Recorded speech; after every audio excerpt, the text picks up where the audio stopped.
John was just pointing out that for the Kimmel wedding that it's a short article and you did make the cut, considering the celebrities that were there. Yeah, right. But I wasn't photographed. Do you know there were paparazzi sitting in the bushes? First of all, where was it? In 𝗦𝗁, in 𝗦𝗁, California, in a place called the 𝗦𝗁. I don't even know where 𝗦𝗁 is in LA. It's an hour away from Santa Barbara. Holy shit! How involved is it getting in the, like, hiding in the bushes? Is it like Unbelievably, I don't even know how the fuck they did it. It's a private resort. It's crazy. I, of course, was at the Jimmy Kimmel wedding extravaganza over the weekend. How was that? I have been waiting with bated breath to find out what that was like. It was beautiful, first of all. I mean, you know, I'm so fond of Jimmy and Molly that I was really happy. You were happy for them. to see them take their vows that walk down the aisle. And it was fun. I mean, I was kind of like annoyed that I left Friday morning and I had to come back Sunday morning. And you know me, I don't travel well, and I'm always exhausted. And so, like, the whole day Sunday was gone, and the whole day Friday was gone. Wait a minute, but why did you leave on Friday? You could have made it a longer trip. Oh, well, what am I going to do there? I mean, what do you do here? Lay around? No, but I mean, that's what. No, I had stuff to do in New York, and then Friday was the day before. You know, Saturday was the wedding, so I left Friday.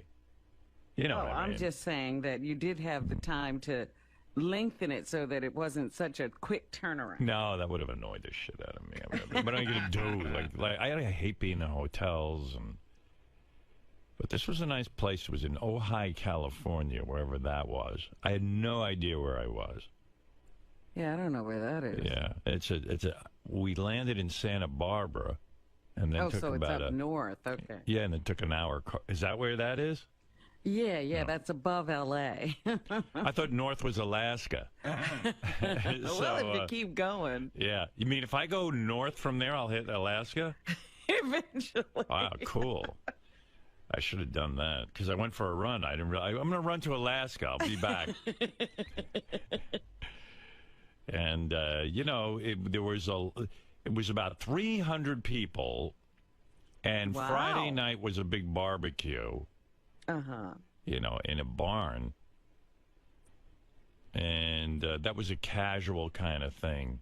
Like, I didn't know what to wear. Like, my wife always knows what to wear, and I had to figure out what to wear. So I wore, like, what did I wear to the barbecue? Like jeans and, like, a T-shirt. You know what I mean? Yeah, I was going to say, what do you do at a barbecue in a ranch? Do you have to dress up like a cowboy? Or? Well, it was, like, country music, like guys in cowboy hats and... Yeah, that's what I'm saying. Jimmy and Molly got dressed up, but Jimmy was to wear a lariat. Well, Jimmy was wearing like a white silk pants with a white vest and a white shirt. He looked like a tattoo from Fantasy Island. Yeah. Yeah, but yeah, I could tell Jimmy didn't dress himself. Like someone got a hold of him. Somebody did that for him. Yeah, wasn't used to seeing Jimmy like that. Yeah, silk pants. Yeah, he was real happy. It was really cool. And, you know, this is a private resort where, and they had the whole resort, you know, booked up. Booked? Yeah, with all their guests. And so you stayed there and the wedding was there. Well, you got to hear this. The paparazzi were very interested in getting pictures of this wedding because... I think my theory is because Jennifer Aniston was there. And Jennifer Aniston, that girl, I don't know how she functions in her life because everywhere she goes, for some reason, they want pictures of her, candid pictures of her. And, I mean, like, they go berserk. I was talking to one of the security guys, and he said to me, yeah, we've had a couple incidents already with paparazzi. I go, what do you mean? Well, like how do they get onto the property? He goes, what they do is they book rooms, other people book rooms and then sell them to the paparazzi. Oh. Yeah, so they had already picked off 2 or 3. But sure enough... Who in the world knows that's a business? Oh my God, it's a whole business. They must pay a lot of money for these pictures because I should have taken some pictures. You know, because Jimmy wrote, no social media, no... picture taking. Did they collect your phone? No, but I was glad he put that because everyone with these phones, they drive you fucking nuts. So, of course, right after the wedding, there are the pictures. These guys were hiding in the bushes on the property. I don't even know how they do it. They should be in the military. They should be in the military. I mean, this is why we can't find out what the terrorists are doing. They're busy finding out what Jennifer Aniston is doing. I'm telling you. I don't even know. I mean, I was there. I don't know how these guys... You had to take a trolley. Like, there was, like, little trolley cars set up on the property to get to each event. And they had pictures, that, like, within an hour of Jennifer Aniston on the trolley car. And this one and that one. It was unbelievable. Wouldn't it be funny at the end of all of this if you found out Jennifer Aniston hired these people herself? That would make sense because it's ridiculous. I've never seen anything like it.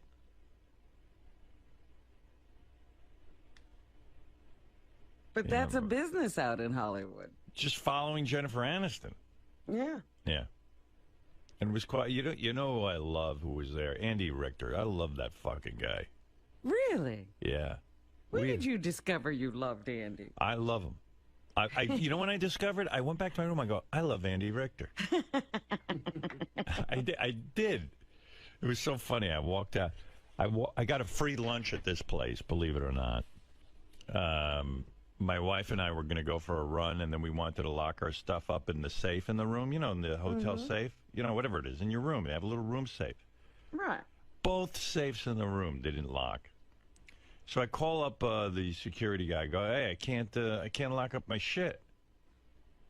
You know, and put my wallet and stuff in there. So they come up for an hour. They're in my room with me, trying to get these safes to work. They finally do, and the guy says, "Hey, I want to offer you a free lunch because we took up an hour of your time."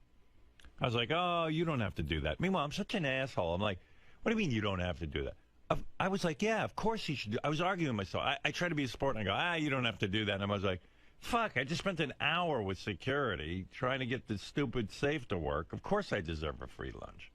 Yeah, how about just saying thank you? That's a nice gesture. I don't know. For taking up my time. Yeah, you're right, but I didn't, but the guy insisted, and then I said, okay. So we went for a run, and then we went to lunch. And Beth orders a smoothie. I go, we're getting a free lunch. She'll order everything on the menu. I was in full diet mode, so I just ordered like grilled salmon and nothing else. I lost 15 pounds. On the break? Well, or yeah, like that meal. My whole diet kicked in, you know, like over the break, and I worked out a bunch, and I did. I dropped 15 pounds. I could fit into my suit to go to Jimmy's wedding. Good. Oh, my God. I was so pleased with myself. I'm so disgusting. And I'm walking around like I was at the pool with my shirt off because I'm thinking I'm looking so good. Did the paparazzi catch you? No, you know what? I thought we were paparazzi safe, so I was like walking around. I didn't care. I had my balls out. But I didn't know that the paparazzi really were there. I was like, wow, this place is pretty, you know, safe and secure. But Andy Richter is funny. And I saw J.J. Abrams, of course, the great director.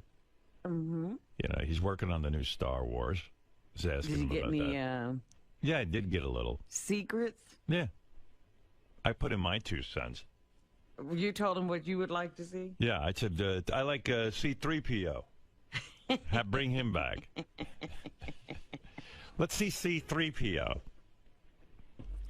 Yeah, I don't know. I put it. I don't even. You know, JJ's amazing. I wouldn't even know where to begin, like making a new Star Wars. Like that wouldn't even interest me because I'm not even sure where to begin. You know what I mean? Yeah, it's such a mess. It's a mess. What do you do with it? Yeah, how do you straighten out that whole situation? It's such a fucking mess. Well, he straightened it out with Star Trek because I thought that was a mess too, and he kind of came up with something new. Yeah, but at least it was only the TV show that had become a mess. It wasn't the movie. Oh, my God. The whole Star Wars thing is a mess. I had a real good table at the wedding, too.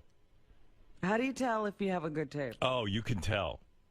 Oh, some people have bad tables. I had a good table. Here's who I was at my table. Bob Iger and his wife, Willow. Okay. Who, of course, runs Disney. He's a powerful guy. And that's good. Because, if I'm going to be there, I might as well talk to some powerful people. You want to have a power guy at your table. Yeah, he's a real nice guy, too. He seems to be. Brad Gray, the head of Paramount Pictures. That's a big guy, too. Yeah, I wish I'd had a few projects. I could have sold them while I was there. You could have pitched at this table. I was like, hey, I should be pitching these guys. So yeah, to the left of me was Bob Iger and his wife. Let's see who else was. Johnny Knoxville and his beautiful wife, Naomi. Well, that seems like a sharp left turn. Yeah, I know. I go, Johnny, don't embarrass us. Some big shots here. Don't don't start to taking your balls and whacking the food with it or something. Right. Yeah. Johnny was there. I never know what to call Johnny Knoxville because everyone who knows him calls him PJ or something like JP or PJ. Like he has some sort of other name. Right. Like Andy Richter calls him PJ. He goes, hey, PJ. And I'm like, wow, I'm the only one who calls him Johnny. I must be like a dickhead because it's like calling Bozo the Clown Bozo when instead of Larry Harmon. Yeah, you're not in the inner circle. Yeah, you don't know hey, Bozo is really yeah, right. Larry. Hey, Bozo, how you doing? My name's Larry, all right? I don't have the wig on right now. So evidently Johnny's name is only Johnny when he's doing That's his professional name. When he's getting hit by a truck. Yeah.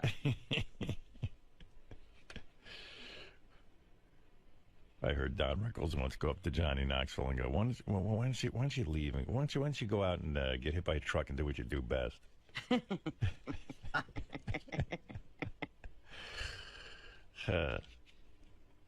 But so it's Johnny Knoxville's name is like PJ.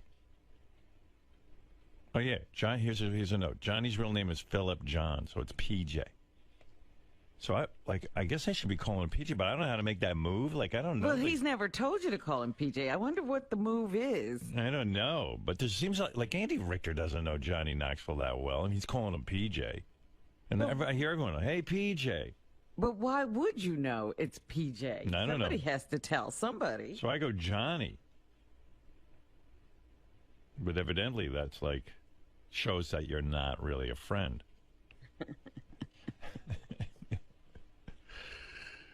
And I mean, we're pretty friendly, Johnny and I. Or you PJ. Didn't drink the moonshine. Maybe that's what it was. Yeah, PJ. When you drink the moonshine, you get to call him PJ. Yeah. And the whole resort was transformed into a Jimmy and Molly thing because there was a bar and it was called Jimmy's Bar. Oh, so for the night, it's Jimmy's place. You wouldn't believe this. I get to this resort in Ojai. I forget the name of it. Very nice place, gorgeous. And I get there for the wedding and everything. And the guy says, your room isn't ready, Mr. Stern. I go, oh, fuck, not one of those situations. Where you got to sit around and wait. And he goes, right. Well, you really don't get to check in until 3 o'clock. Yeah. I left super early in the morning figuring I could take a power nap and then be all set for Friday night for the big festivities, for the big barbecue. So now this guy's fucking with me because I've got it all worked out that I'm going to get to California early, take a nap, and be all set up.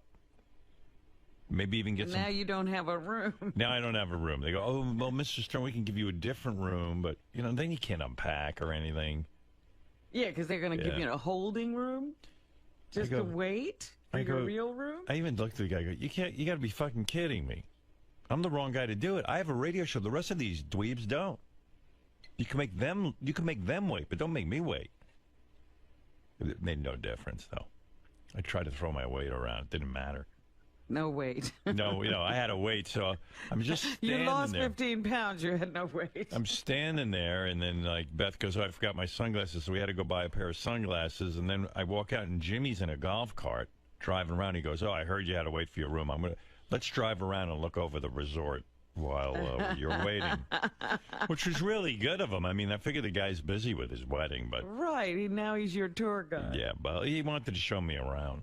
So I get in the golf cart, and I'm in a golf cart at a golf resort, essentially, and I said, what the fuck is with all this golf? I mean, They have actual special conveyances for it. yeah, I said, I've got to be missing out on something with this golf because, I mean, there's this place was like 800 acres of golf. And if they're filling up this place constantly with golfers, there's got to be something to it. There's whole places where people buy a home off the golf course. Yeah, because they have to be near golf at every minute. Yeah. So we're driving around and we're looking around, and there's really not that much to see. Jimmy showing me where the pool is and this and that. And I said, what's over there? He goes, oh, that's the driving range. I said, let's hit some balls. Now, I've never hit any balls in my life. Do they have clubs that'll fit you? It wouldn't matter because I wouldn't know how to hold a club anyway. I use a club for hitting people over the head. That was a perfect size. So Jimmy pulls over, and it's me, Jimmy, and Beth, and we get out, and the guy gets we get a bunch of bags of balls, and they give me a driver. Is that what it's called, a driver? Yes. Yeah. If you're going to drive the ball. Yeah, I guess it's a driver. I don't know. Now I'm like, what did I get myself into? Because I'm going to look like a douche. I've never hit a ball before. And even though I announced to everyone, first I get out of the cart and I go, my room isn't ready. I announced it to anybody I saw that my room wasn't ready. Then I announced, I've never golfed before. And it's not like me to try anything athletic. You know that. I'm not looking for any new challenges or to humiliate myself. I get humiliated enough in life. But we went down there, and I said, Jimmy, let me see you do it. And he did, and he took a swing, and he hit the ball. Did he know the stance and everything? He knew the grip? Yeah, but Jimmy wasn't really teaching me anything. You know what I mean? Like, he could have said, hey, this is what you do. I go, Jimmy, how do you even hold the club? So then I go, Robin, I whacked this ball over 300 yards. Really? Yeah. Are you kidding To me? the furthest flag. Jimmy goes, wow, that's a pretty good ball. Now, normally... That's Tiger Woods and better. Yeah. What? Scott DePace just hit me on the speaker. He goes, I'm calling bullshit.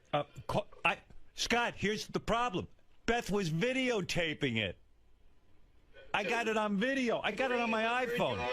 I can't hit a 300 yards. Call Jimmy. I hit it over. So I said, well, that's just beginner's luck. Well, they put down one ball after another, and I didn't hit every ball 300 yards, but I'm telling you, I hit 25% of my balls 300 yards. What are you doing sitting here? We got to get you That's what I into said. professional golf. So they call over the pro. I said, you got to watch me. I stopped everybody. There was even some guy there, like he looked like he was a pro. Or something. I said, "You gotta watch me hit this fucking ball. I think I'm an idiot savant." He just won the U.S. Open. No, you're just an idiot, he said. No, I go, actually, this is unbelievable. And I'm whacking balls, and now I'm going whacking balls crazy. Like, now you're loving golf. You know what, though? I said, there's no way I'll ever be able to do this again. Like, I'd go out on a course with a bunch of guys and probably miss the ball 57 times. And not only was I whacking the ball 300 yards, I didn't even know. I put the tee all the way into the ground. Yes. You didn't even have it sitting up? No, the tee's supposed to be sitting up. Jimmy didn't even tell me that. I said, Jimmy, I go, what's with this tee? He goes, oh, no, you gotta. And once I put it up, then I was really fucking hitting the ball. Wow. It ain't that hard. But then someone explained to me, it isn't the driving that's hard. It's when you get to the hole to get it in the accuracy. Yeah. Even Jimmy was like, shit, I can't hit it that far. And he goes, man, your accuracy was, like, I was right near the hole. Wow. But I wasn't really aiming. I just addressed the ball, go, hello, ball. And then I just hit it. So evidently I'm like the world's greatest golfer. Apparently. what I'm getting from the office is they want to see the video. Gary, come here. You got to see this. I don't know. I would release this. I would put this on the web, actually. But I don't know what Jimmy's talking about. Like, you know how like Jimmy's in the background talking to Beth. I just want to make sure it's nothing confidential. You should. Here, wait. I got my phone. I know, this is unbelievable. Wait, what? You should let the Pace watch it, just because, I mean, I'll look at it too, but he's the... And you won't know what... Listen, I'm no, not I do, lying. I know. You can ask my wife. 300 yards is, Howard, it's a ridiculous amount. I hit the yellow flag. It's over 300 yards. 300 yards, and not just once. He wants to see it. What do you want from me? Wait, let me get... It's going to take me a while to get it. Don't get too anxious. 300 yards is like, you know what it's like saying? It's like saying, I went down to City Field yesterday, and I was taking batting practice, and I hit one into the upper deck. What can I tell you? Right? Ask Jimmy. I only have one of my... Here, right, this is one of them. I think this is it. Let me make sure. Oh. The next day, it said, move over, Charles Barkley. You're no longer the worst celebrity. All right, wait. That's Jimmy talking to Beth. And Beth's taping me. Here, come here. Get over here. You got to see this, the Pace. Watch me fucking drive. You're not going to believe this shit. Watch this. Poor posture. Yeah. What do you want from me? First of all... Look, wait till you see him. First of all, I'm 6'5", and the fucking... The little stick that you hit shit with is too goddamn small for me. I got to get... That's why I said I didn't think they'd have a club that would fit you. I got to get my own fucking clubs. Like 𝗦𝗵cie𝘄𝗿𝗍 has his own clubs. He had them shipped down there for the weekend. He's wearing all black on the golf course. Yeah, too, dude, I just stepped off a plane. my What do you want from me? I didn't have any clothes with me. That my shit. Just see this shit. All right. Fucking It's dick. grass. What are you supposed to dress for grass? The next day, it said, move over, Charles Barkley. You're no longer the worst celebrity. Oh, stop it. That's hilarious. That's pretty good. Down there is the yellow flags. I hit 300 yards, and I hit it 20 times in a row. That's not I got that on video. That's Yeah. What? Tweet that, I said. You wouldn't believe. That's pretty good, man. At least you hit the ball. Hit the ball. I'm telling you, it's nothing for me. I'm like fucking Tiger Woods. I'm Tiger Woods. What I'm saying is, like, remember when when Tiger Woods was 4 years old and everybody was going crazy about what kind of golfer he was going to be? They should be doing the same for you now. Yeah, but my father ignored me. Tiger Woods' father paid attention to him. I'm telling you. So now you know how fun it is. But Scott, was that 300 yards? No, there's no way that's 300 yards. It's not. Is it? I don't even know what 300 yards means. The guys were telling me I was hitting it out to the yellow flag. I go, how far is that? They go, 300 yards. Jimmy goes, yeah. And then I did it again because nobody believed it.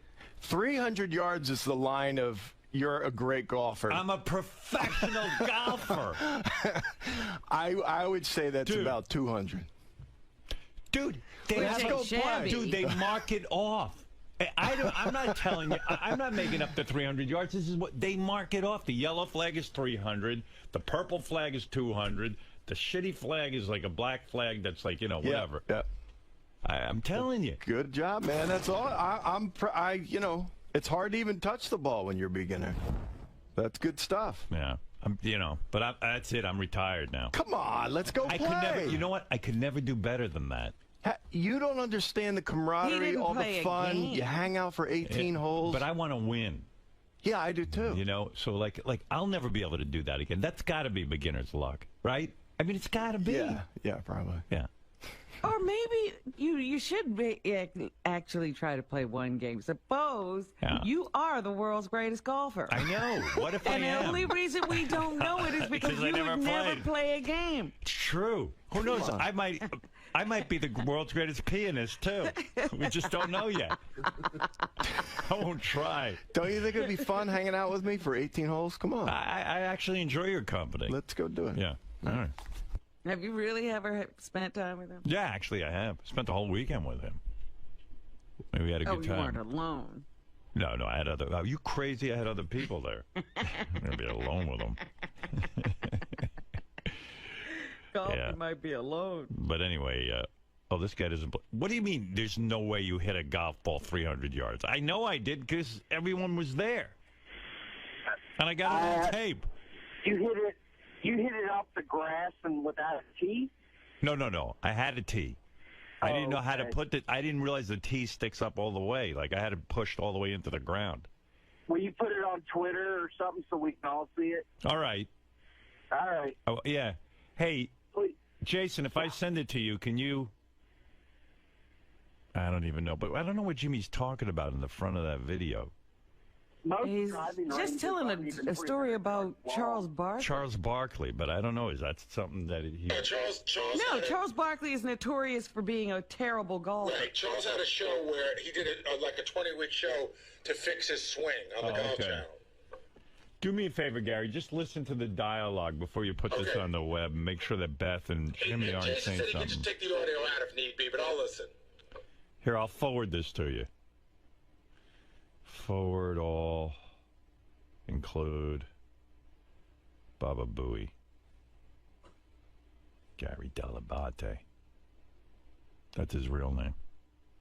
Yeah, all right. Well, that's because you're in the inner circle. You know his real name. You don't have to call him Baba Booey. His professional name. Oh, there I am, Robin. There's my... Oh, so Robin can see my swing. Look. Whack! 300 yards. Like I said, it's a loss to golf. Robin, you see you won't pursue this. You see all those brown spots on the lawn? Those are all the balls I missed. Is it safe to say you've been waiting for this discussion the entire time you've worked here? I mean, this is such a passion of yours. It's safe to say that I have said what a great job this is, but how much better it would be if Howard were into golf, you know, just playing all the time, all the access we would have. But no, he's never been into it. In fact, he belittles. Describe what you saw, really, now that you're out of the studio. Was it pretty bad? I saw, you know, poor posture.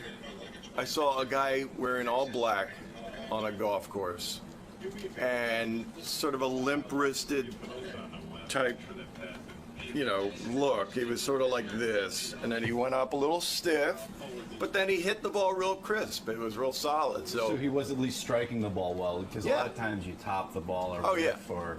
I would guess that he would miss it, top it, whatever. Like you do that a lot. Completely. I'm in my own head times a million. So once the beginner's luck and you start actually thinking about what you're doing, that's when the trouble hits. He'd be miserable if we actually went. It would, you know, the first hole he'd miss it, and he'd be like, fuck this. Do you think that day will ever happen? I hope it does. I hope. If there's one thing he could give me, it would be a nice round of golf. That would be a really special day. Thank you, sir. Yes. Hey, by the way, everyone keeps asking me about the Trayvon Martin case, and I was shocked by the verdict, actually. I don't understand the laws down in Florida. My feeling all along was this, with this thing. The basis of my questioning was, everyone said, not everyone, that this guy Zimmerman, and by the way, that's the most startling thing in this case. A Puerto Rican guy's name is Zimmerman. Yeah, a Hispanic Zimmerman. Yeah. I go, wait, how did that happen? Never mind any other questions about who's guilty or innocent. Now someone ended up dead. His name is Zimmerman. And you go, oh, wow, this is a Jewish guy versus a black guy. No.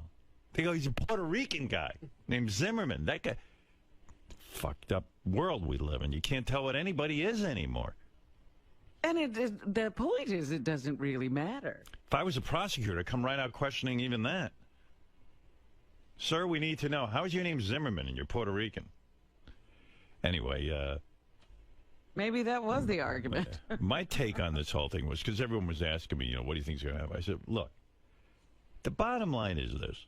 This guy Zimmerman claimed that this kid, Trayvon Martin, was suspicious. The question, what was so suspicious about this kid? He was black. I mean, what was he doing? He was walking down the street in a hoodie. And a lot of teenage kids, white and black, wear hoodies. So why was he suspicious? What is suspicious about Trayvon Martin? It was the neighborhood, and Trayvon was black. Right. That's it. End the case. There's no reason for this kid to be suspicious. I don't know. It seems really fucked up. But that isn't the question as far as I'm concerned. The question is, was he supposed to engage with this kid at all? Why was he? The cops was told him not to follow him around. The cops told him not to. Yeah. And then the guy walks. I don't get it. I mean, I don't get it. It was weird. Yeah, they got some. I don't know what the jury heard. Right. You know, like you didn't sit in the courtroom.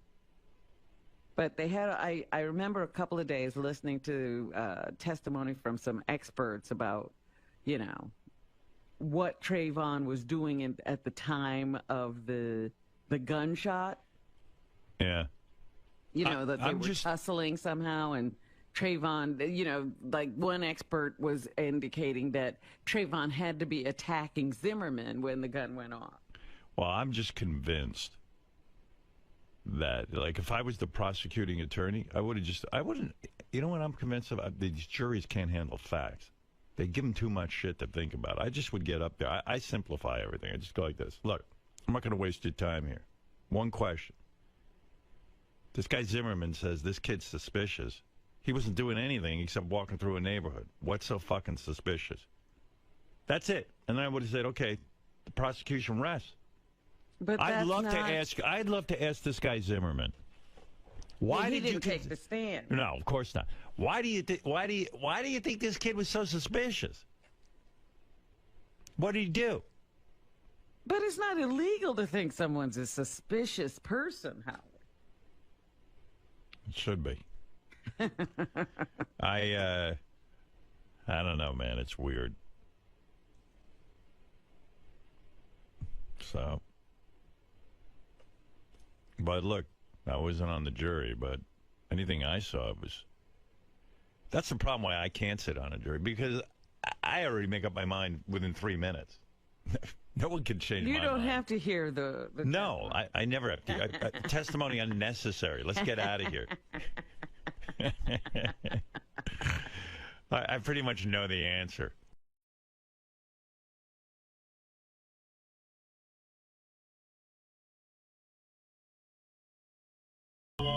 Shatner? Yeah. Should I try and do it the week that 𝗪𝗍 is sitting in? Oh, that'd be good. Yeah? That'd be great.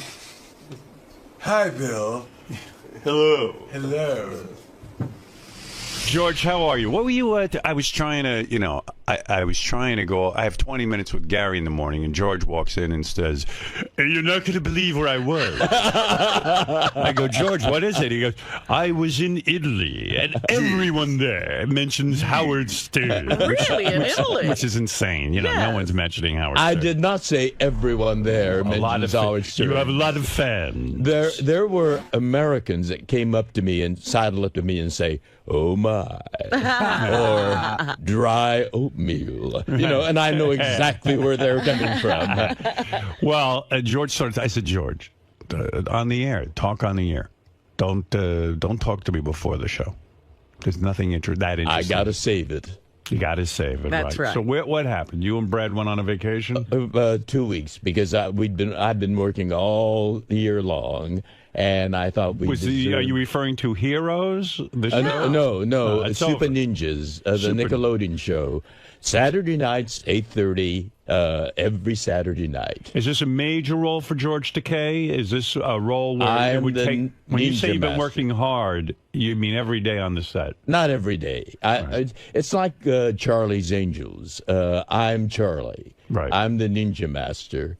And I've taught my grandson, his buddy, and his blonde crush how to be ninjas. Right. And in the dark of the night, within the shadows, not getting any credit for it, they right the wrongs of the world. So it's, like at most, the ordinary episodes, at most 3 days. Right. But it keeps you in town. It keeps me in town. I can't get out. They're the additional dialogue recording and all. Now, where did you go? So you and Brad went somewhere in Italy. We went to Milano, Venezia, Firenze, Roma, and Gary said so funny? Gary said you got to. Gary said you got to ask. I was George. in Rome. I was in Florence, but I didn't You get didn't in. go to I didn't go Firenze? crazy. I went. Gary said to me, "You got to ask George where he's been because he his overpronunciation." He's Italian. He's pronouncing them in the Italian. Well, you know, it's the arrogance of the English speaking. Well, you're talking to impose. You're talking we to impose. us now. I believe that a place should be called by what the people of the place should want it to be called. You want to know something about George? He's right. Because someone has got to keep the integrity of the language. The other day, I'm talking to someone, and I caught myself. I said, this was during the hurricane. And I said to my wife, you know, they're carrying on like they're expecting a tsunami. And she goes, tsunami? I go, yeah, tsunami. Yeah, I said, Jesus Christ, George taught me that. And I'm actually saying it now, tsunami. That's the way it's pronounced. Hey, you're right. Hey, You're George, right. where's a place you went to that starts with an S? Sorrento. Oh, magical, a dreamy place, paradisical. And your favorite hotel was in Amalfi. Yes, so you were there Amalfi too? Coast. We were there too. Is there an extra L in there? Amalfi. Yeah. Sorrento. Amalfi. Amalfi. There's a hard L in there. Portofino. I mean, the Amalfi Coast is just absolutely dreamlike. Yeah. I fell in love with it right there. Was that your first time? Let me, No, I've been there many times. Let me ask you something. Because this is another thing, like with the Fred discussion. What do you do in these places that's so dreamy and so dreamlike? I mean, well, the places are dreamy, he said. Yeah, but what do you do? Amalfi You Coast. stand there and look at it? No. What do you do? Because I don't have any desire to go Well, there. it depends on the place. The Amalfi Coast. Once I get to the Amalfi Coast, what do I do? But the other parts. Let me hear your routine. Well, I mean, in Florence, for you English speakers, you know, we go to museums. I mean, we saw David, Michelangelo's David. Oh. You must have fainted. Incredible. Let me understand something. And those statues with six packs, you know, and oh my goodness. So it's a big gay thing. No, it's not gay. You look at it's statues. a human thing. I mean, for hundreds of years, people have recognized it. So when you go to Florence, you sightsee. You walk around and you look at things. You take pictures or no? We take pictures of ourselves at those monuments, you know. At the location. Yeah. You stand next to David and Brad takes a picture of you and David. Right. I see. Or we get people to take pictures of us by David. What's so funny about that? It must be the greatest. Just you stand there with Brad. And it's usually people that have sidled up to us and said, "Oh my!" Right. You know. So we get them to take pictures of us. Do you ever do funny photo? Like, do you ever give David a BJ and Brad? You can't get close to him. You can't. They Brad have jerked off to the Mona They have Lisa. ropes there. We'd love to. I'm a tactile person, so yes, I'd So these love vacations are great because you walk around and you look at things. You take in culture. The walking around part, it was 90 degrees in most of Italy. So, you know, you're sweaty and grungy. But we had guides that we hired a guide, and they took us there when it was the down period. And we had more or less, like the Sistine Chapel. We saw it at about 8 o'clock at night. I see. But when you go down to the Amalfi Coast, you go there to relax. And what do you do? That's a more resort. And we celebrated our anniversary there. Your wedding anniversary. Yes. Do you when you're and you have an anniversary coming up soon. When you're in the Amalfi Coast, so you and Brad are relaxing. You get a luxurious room. You share a bed with a terrace. Right. You have a terrace. And do the Italians give a hard time because you're sharing a bed with a man? Did anybody give you? They are very sophisticated. They're very open it's a Catholic society. country, but we had no problems. And so you get in there, and you guys, I guess, imagined you get into your swim trunks immediately to get down to the beach. Is that correct? Well, they have a pool there. They have a pool, so you're going to sit by the pool with Brad. Yes. Okay. What do you swim in? What do you mean? Our Like, swimming what is- trunks. What are your trunks? Are they a Speedo? Speedos, I or- picture you in a Speedo. I didn't. Yes, I do have a Speedo, but I did not take my Speedo. What did you wear? What did you wear? Did you wear boxing trunks, boxers? Boxer trunks. Boxer yes. trunks. Yes. Like surf shorts. And what does Brad wear? Does he wear a Speedo? Brad likes to keep his wears a T-shirt moo-moo. on. He keeps his T-shirt on because he's fat. Well, he doesn't like me to use that word. Right. But he's substantial, yes. Right. And what does he wear for trunks? And he was so flattered. One of the Howard Stern fans asked, "Is that Brad?" And I said, "Yes, this is Brad. Meet Brad, Andrew or whatever his name was." You know, and he says, "Oh, he's not as fat as you said he was." Now, your point is, Brad was very flattered. Brad by used that. to be ripped like Michelangelo's David. He was. Yeah. He was. Yeah. And so you sit by the pool for how long? Hours? No, we just, sip a Campari or we discovered What do you do? limoncello. You what? You sip a Campari. A Campari. Campari. Campari. Campari. Campri. You sip a Campari. You have alcohol. That's an alcohol? Yes, it's a liqueur. Yes, The liqueur. You sit by the pool. You get down to the Amalfi and Coast. we in the south of in and Campania, you get a buzz on. We discovered limoncello. Right. In the Wonderful. Campania, you say? No, limoncello. In Campania. Oh, That's a region. Campania and limoncello. Not in the cabana. Where are we? Campania. Oh, you illiterate Americans, you. The region of the Amalfi Coast is where they. That's called Campania. When you go Campania. to these places, do you research how to say the places because your pronunciation is dead on? Now, do you research that ahead of time? I don't speak Italian, but I try to get as close to it as possible. Brad has enormous difficulty with foreign languages. Right. Like in France, I taught him to at least say l'addition, s'il vous plaît. And when they bring it back to you and you look at it, you say merci. But when the way Brad pronounces it, it's really embarrassing. He gets it and he gets the bill and looks at it and says, mercy. So you're embarrassed by that because you are so couth and he is so uncouth. He's so unpolished. He's so American. So let me get back to the Amalfi Coast. Yes, Amalfi. Yeah, you get down to the pool. You guys hang out a little bit. You have a little of this Campari. I imagine you get a little buzz on, Campari, right? yes. It's Campari. Why are you calling Campari. it Campari? I don't know. I'm trying to talk like that. Campari. There are a lot of Italians that listen to you too. Right. They'll take umbrage with your pronunciation. And you and Brad are there, and then we drink a little. You get buzzed. Oh yes, and then we get dressed and we. Whoa! One of the wonderful things about you go back to the room. Yes. And now you're buzzed. You're in Italy. It's the most romantic place on Amalfi. Yes. Does Brad, I know Brad fucks you once a week or blows you once a week. At least. Right. Mostly it's once a week. And you want a lot more. When you're on vacation and you're in Amalfi, does he start blowing you when you get back to the room? We may have a horizontal slow dance in bed. Right. So you did. So a slow dance. So was it more romantic being away? No wrestling.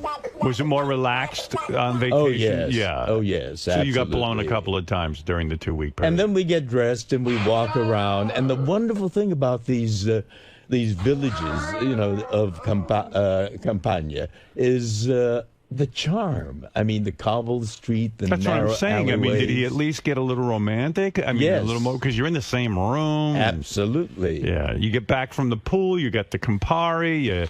You're hanging around all And day. we You're find a- lit. rinse down on a shower. Exactly. Right. And then you walk in the room in your robe. We're in the land of Caesar. Blow me. Oh yeah, we went to Pompeii, and I recited from Julius Caesar in the forum there, and there again. What did you do? There was another. You got up on fan. stage. Weeny, weedy, weaky. Did you do Mark Anthony's speech? No, I did Cassius's speech. Oh, really? Yes. Well, let me understand this because I'm not following along. You're telling me you went to a certain place where there was a theater, an outdoor theater. Pompeii, the ruins of Pompeii. And all of a sudden you were moved by this because you are an actor. You got up and started to do a scene for whoever was there? From Julius Caesar. Right. This was not a paid performance. No. It wasn't. There were just a scattering of people there. This was near the end of the day. Did other people notice? The people. Oh, they did. I got applause from up in the. Anybody try to have you put in a straitjacket? So you got up and you started. No, they asked for autographs. What did you begin to recite? Let me hear what you did. I know that virtue to be in you, Brutus, as well as I do know your outward favor. Well, honor is the subject of my story. I do not know what you and other men think of this life, but as for my single self, I had as lief not be as live to be in awe of I myself. So you were doing this, and Brad is sitting there watching you. Is he recording this? How long did that go on? No, he's rolling his eyes. How long did that go on? Just a few minutes. A few minutes, I see. No, Brad I didn't get sat there and ate M&M's. So how many times did you guys have sex over the vacation, the 2-week period, would you say? I mean, a ballpark. Well, we made love almost every evening. Oh, wow. Oh, see? Wow. It may not have been sex. What does that mean? What was that? That was a tape of you two. You're mine. You're mine, each. You're my possession. So there wasn't a lot of sex, even on the. There was. There was. There was. More than one a week. And did you say to him, "Hey, Brad, why can't we maintain this at home?" Well, at home we have schedules. Right. So, and Brad is very schedule conscious, and he's detail oriented. This has got to be done. But when you listen to the experience that Fred had, it really makes you aware of how precious, of course, these moments. So I'm so grateful to this moment, sharing it with you and your listening audience. I mean, there's nothing I'd enjoy more than waking up early in the morning. Actually, this morning wasn't difficult to wake up because I was jet lagged and I was staring at the ceiling. It's funny. I was thinking of you this morning. I knew you were on the show, of course, and I woke up and I was just cursing out, because it was 4 o'clock in the morning, and I was like, oh, I'm so fucking tired. And I went, I bet you George is an older guy. I bet you he's fucking beside himself that he's even getting up this early. But I was wide awake, ready to go. Just wait until tomorrow. I think that's the second day is when it usually hits. Jitters, huh? But I'm fine today. People don't realize how old you are and how good a shape you are. Well, I try to maintain myself, and it's because we're healthy that we can do what we can do. Yeah. I mean, and doing Italy, like I see all these. Did your feet hurt? I know you got that problem with your feet. I have problems with my feet, but if you do it, intelligently. I mean, I sit down periodically. Right. I love going up and down those steps because I work on my thigh muscles. Is there anything we can do about your feet, though, so they don't hurt you? Well, I can get surgery again, but there's no guarantee, according to the doctor. Yeah, fuck it. I mean, he's got the weirdest feet you ever saw. I know. They look like 6 months alien out of the feet. year, I'd be gone. I can't even believe you fit into shoes with those feet. Oh, I'm fine. Yeah. I used to run marathons with that feet. Wow. That foot. Those feet. They both look the same, George. Okay, both of them. How do you stay thin if you don't run anymore? What do? You just walk around? I walk and I work out with weights and so forth. Right. Fitness center, the whole thing. Okay. Well, anyway, George is with us for the whole week. For those of you who are George Takei fans, and that's pretty much everyone. It's great being here with you. Hey, by the way, speaking of some of them, William Shatner's calling in at 7. Is that right? The real William Shatner. Is going on? He's coming. He's calling. Oh, he's coming in. He's calling. He's calling in. Oh. He'll be on the Bill phone. is. Bill, yeah. Oh, what do you know? And I think this is a setup, right? No, actually not. Actually not. It's really him. He said it's the real William Shatner. Not only is it the Yes, real... I know the meaning of the word real on this show. No, it really is.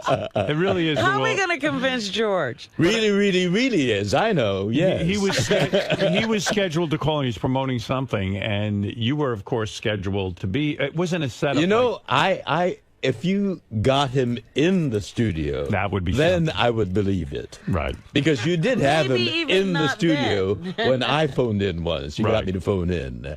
But when you have people phoning in, No, but I really- know that it's a real one. No, yes. it'll really be him. You'll see. Here's your Shatner stuff. So new book, new album. You can see all the songs that he covers there, including Space Cowboy, Rocket Man, Space Oddity. He does a Bohemian Rhapsody. Rocket Man's old. He did Rocket Man years ago. This is a new Rocket Man. Yeah. So That's my supposedly he's earned about $600 million from that Priceline.com deal. Is that true? Well, that stock at one point was trading at obviously at $2 a share. It's now, when I looked it up on Thursday, it was trading at $526 a share. Gare. Priceline? Gare. $526 We have a share. Wow. He was very upset that shit my dad says was canceled after a year. Wasn't sure why.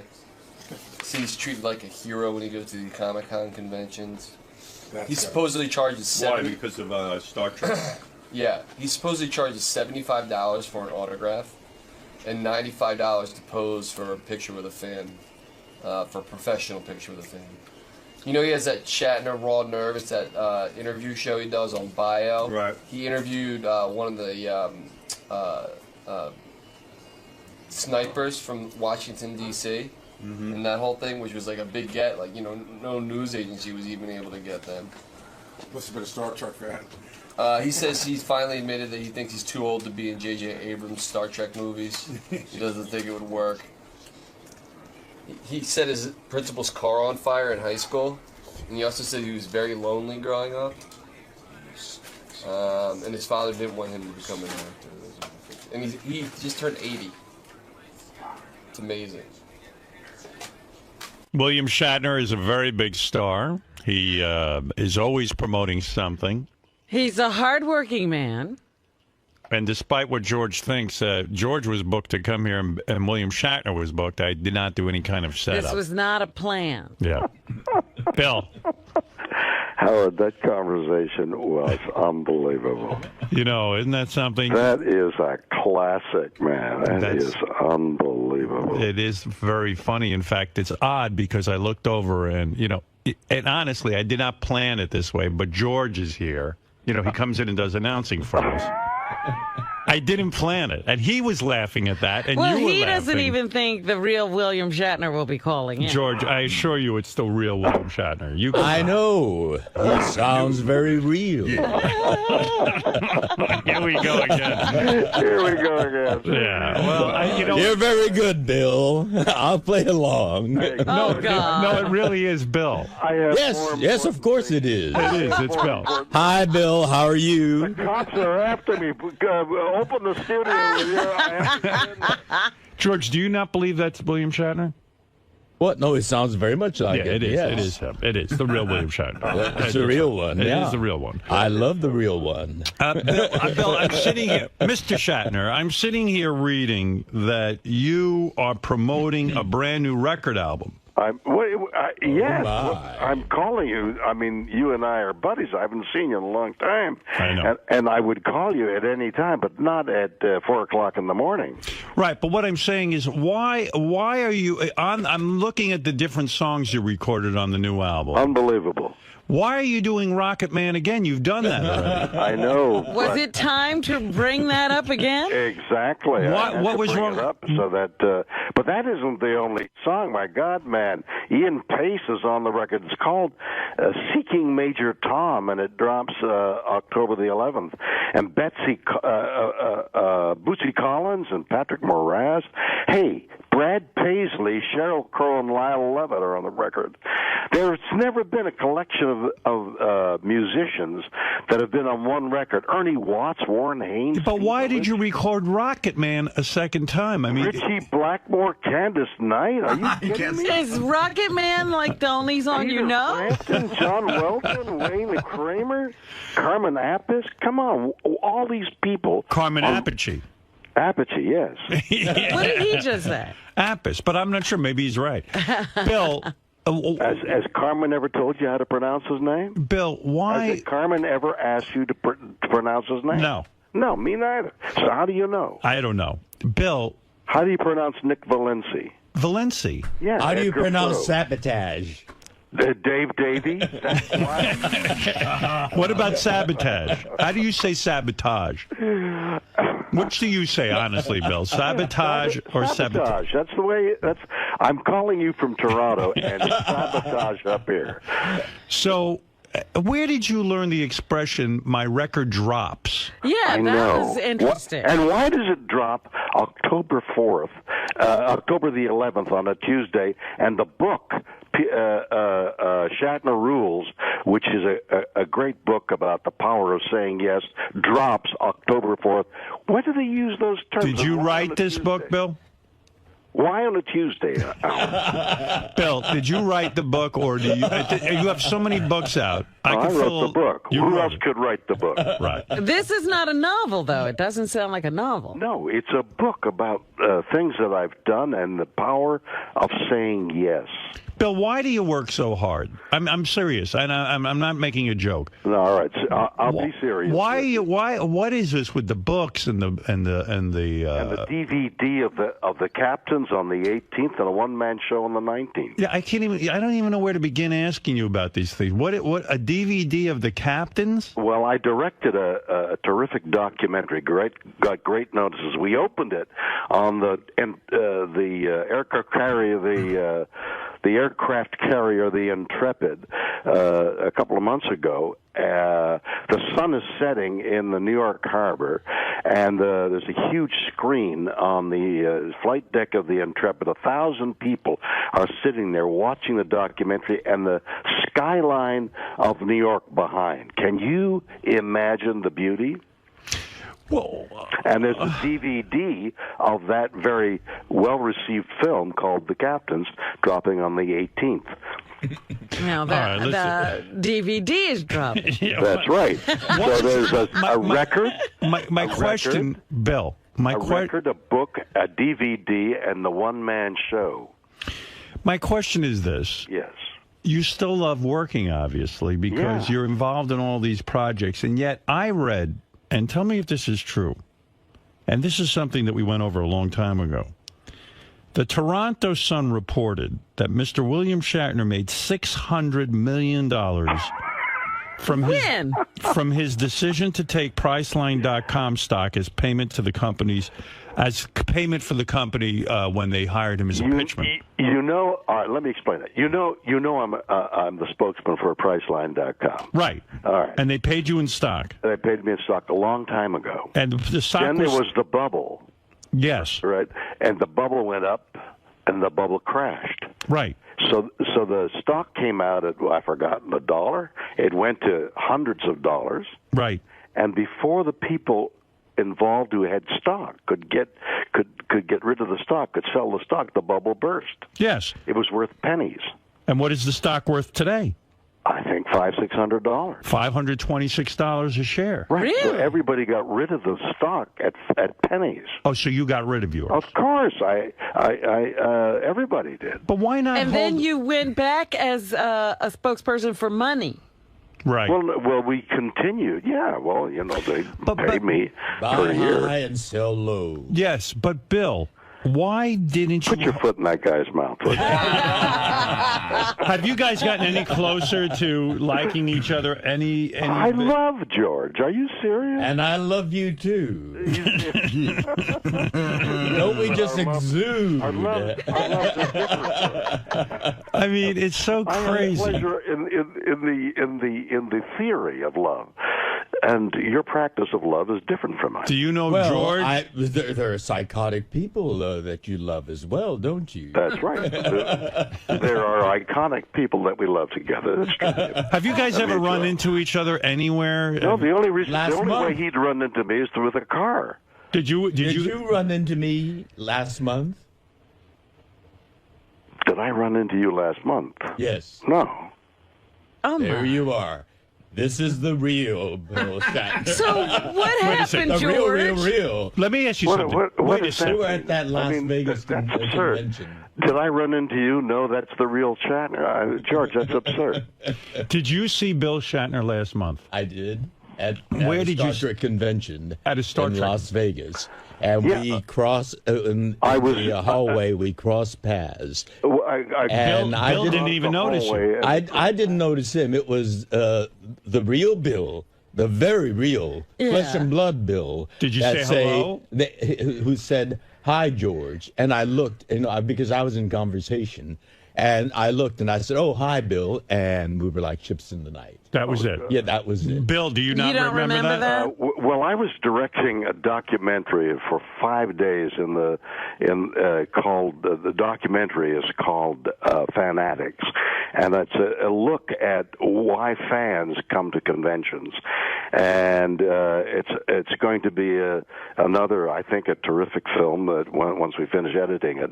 But Bill, and I was immersed as a director in a film. I was paying attention to nobody. So in other words, you don't remember running into George at all? No, actually I don't, and that's the real Bill.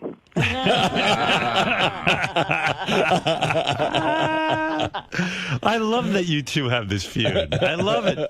I don't have a feud. I don't know what's the matter with George. He only thinks I'm psychotic, and he doesn't understand me. But George, that makes you interesting. Your psychoses make you interesting. So you two did in fact run into each other, but it was such a non-event. Did you? Well, he was the one that recognized me and said, "Hi, George."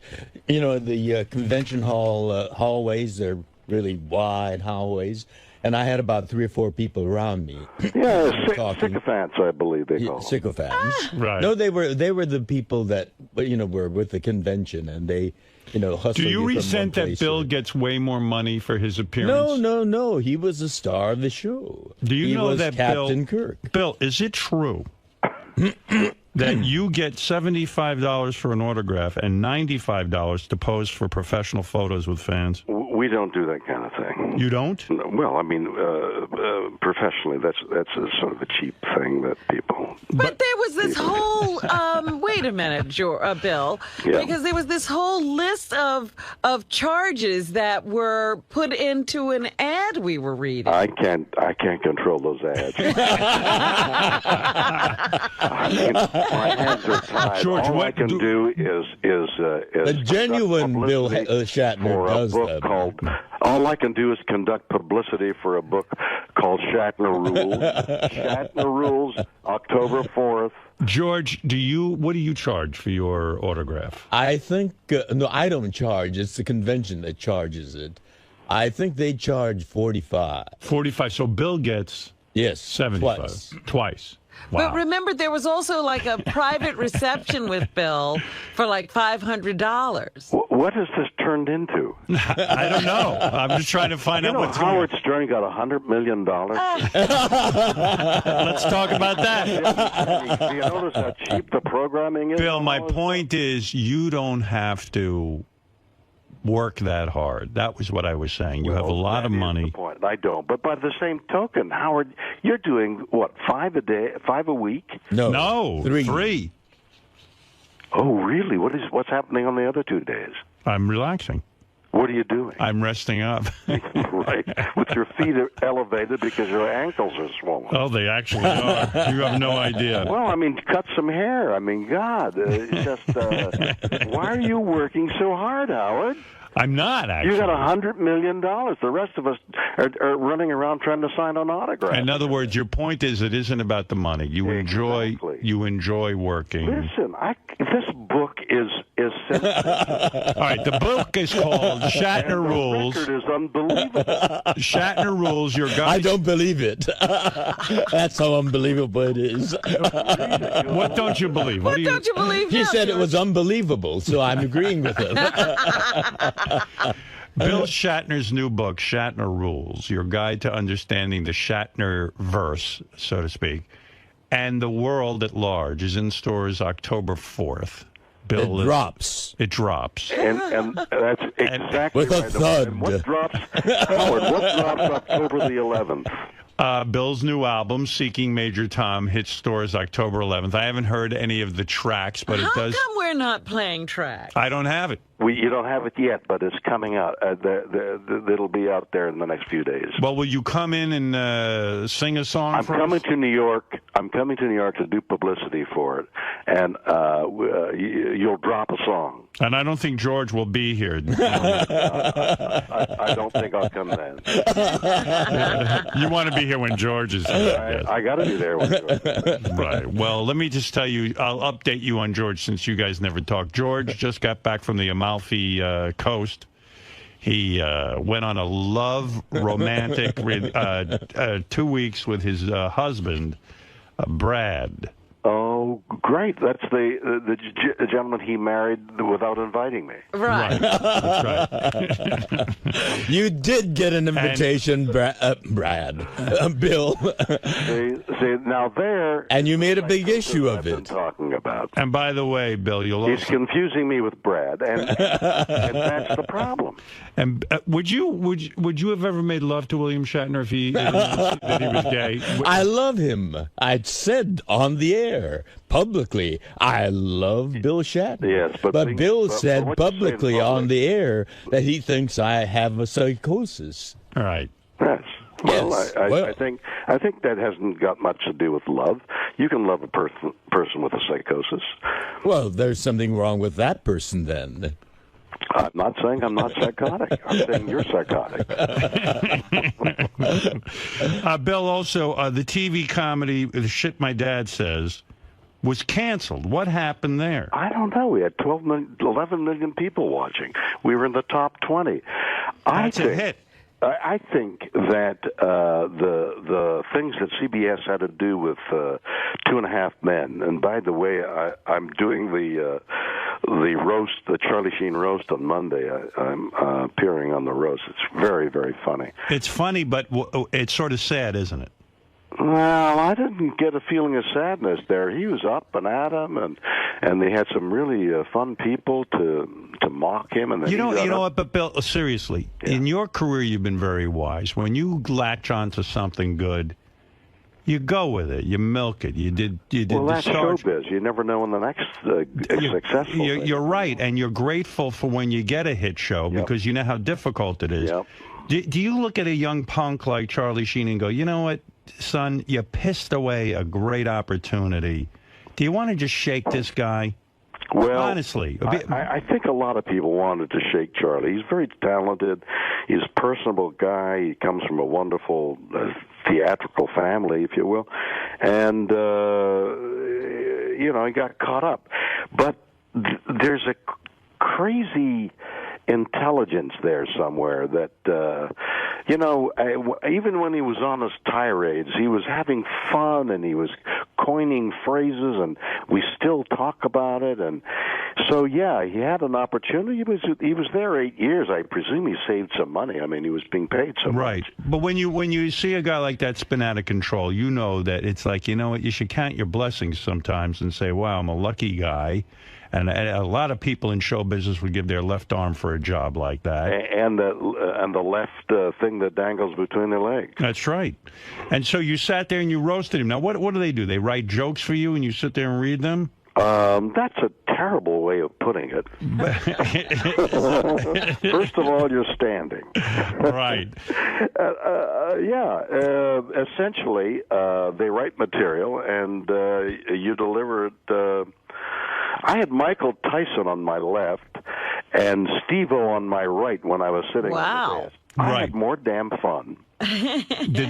And Mike Tyson a reasonable guy, or? Oh, we started discussing philosophy on the dais in front of 1,000 people. I would have liked to have heard that. Oh, that was an incredible conversation. I would love to have talked to him. We have a lot to catch up on because I haven't seen you in a while. Someone told me this in 2011, this year. You and your wife returned home from a trip, and someone had poisoned your dog. Or dogs. Somebody hadn't. It was the help that had put down poison for the snails, and we can't have poison on the ground. So the gardeners know that they got to do green stuff and take care of snails through the green. Somehow, this person had sprinkled snail poison to get rid of snails, and the dogs ate it. Yes, my dogs were poisoned, and happenstance was I was landing at the very moment they were being brought into an emergency hospital. I was landing in LAX. I rushed over there, and in a couple of days, through intensive care, we saved both dogs. Oh, you did? That's wonderful. Someone told me you originally reported to the police that you suspected 𝗦𝗵cie did this. I didn't think George would use poison. I think George would. I love you too much. Spill his seed all over my. Do you seriously? That's a very traumatic thing, actually. Oh my God! My dogs are my wife and I. Our dogs are our kids. I mean, it was horrible. And you know what else I learned about you? I didn't know you were very close with Sandra Bullock and Jesse James. Those are your good friends. I was at their wedding. How does that happen? How do you know them? Is your question? No, how do you know? How do you have such a close relationship with Are them? you friends with Jesse or Sandra? Both of them are my closest bosom friends. I don't have any better friends than Jesse and Sandra. Is that true? No. Oh, but I did 2 movies with Sandra. Right. I see. So you were invited to the wedding. Yeah. I didn't know Jesse, and you talk about pissed opportunity, but you more than anyone knows what it's like to be can conceive what it's like to be in somebody else's motorcycle boots. You don't know what the dynamics are and what each personality is doing. I'm sure you said to yourself at the wedding, even these two don't belong together. If ever there was a mismatch. At first glance, no, it doesn't seem like it. But who knows what Sandra's thinking? This intense guy, bad boy. I mean, how attractive that must have been. She was deeply in love with him, as I'm sure he was with her, because she's a very lovable person. Bill, this new album you did, do you feel a connection to these songs, or does a producer come to you and say... No, you understand, Seeking Major Tom is my idea of what happened to Major Tom from Space Oddity. What happened to Major Tom when he stepped out of that capsule? And I believe he walked on the moon. I believe he thought about his wife through Rocket Man, and she became, she blinded me with science. He's a space cowboy. He goes to heaven in the Sinatra song. He goes to hell with Iron Man. I mean, it's a monumental record that is going to knock you off your socks. What? It's a concept album. It's a concept album with 20 songs that I think are stupendous. I'm just wondering if Bill picks these songs or some producer. I'm assuming. Whose idea was it? Yeah, whose idea was this? Mine. Really? Good, bad, or indifferent. If you laugh at it, it's my problem. If you love it the way I think you will, it's my advantage. Did you set fire to your principal's car in high school? That's the true story? Yes. Were you an angry man? Well, he strapped the hell out of me. That's the time when they had, and this is all in the book, which is Drops October 4th. It's called. Where are you right now, by the way? Where are you right now? Where are you right now? I'm in a hotel room in Toronto. With your wife? Yes, What is she wearing? She's wearing a silk negligee, and her long golden hair spills gently across her shoulders. Did you make love to your wife last night in Toronto? I never not make love to my wife one way or another. No, the reason I bring it up is George was saying earlier that him and Brad, That's bad English. I know. I'm sorry. I'm correcting myself. Brad and George make love only once a week on Sunday. Well, it's only blowjobs. What else? Well, there's anal. Have him describe. You and I went into the homo room and we began to talk. That's true.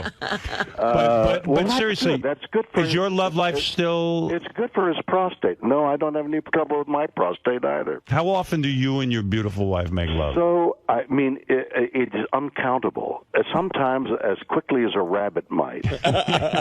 You know what lions do on the veldt? No, is the love making as much as it used to be, or more passionate and more loving and? I'm glad to hear that. And sweeter. That's what beautiful love is, Howard. These are things I need. I'm glad that you and George have that in your life. I really am. Well, I'm sorry that you don't. I do. Well, there you are. I didn't say I didn't. How many times do you make love to your wife? I make love to my wife as often as possible, but I masturbated last night. Well, wait a night. minute. That made what, once a month? I masturbated to babysitter porn last night. I'll be honest. Well, that's not good for your wife. You still masturbate, George? Yes. You do. How often? Just when I, get the urge. George, you're tongue-tied. Well, what about you, Bill? And that's Bill, because he made love to Brad. Bill, do you still masturbate? I can't find it. Bill's new book, Mr. William Shatner, I should say. The new book. Before I go into the plug, why did you burn down your principal would strap you? Yeah, in those days, if you did something wrong, they'd ask you to hold out your hand, and they'd lay into you with a rubber strap. So my little group of people were so antagonized, we wanted revenge. And the police never arrested you for this? They didn't know I did it. Wow. Isn't that something? So you're turning yourself in. It's because the statute of limitations has run out. The police are all dead of old age. And the principal, when you burned down his car, was it the satisfaction that you really were after? He was raised to sainthood somewhere along the line. No, but seriously, did you get satisfaction from it? I think we lit a little fire and it didn't catch, and we just ran away. So. All right, I was saying you're some badass. That's beautiful. Yeah. Listen, Bill. Let me just say this. William Shatner's new book, Shatner Rules: Your Guide to Understanding the Shatnerverse and the World at Large, is in stores October 4th. The power of saying yes. Now, what do you mean by that? Yeah. What do you say yes to? Look, here's a perfect opportunity.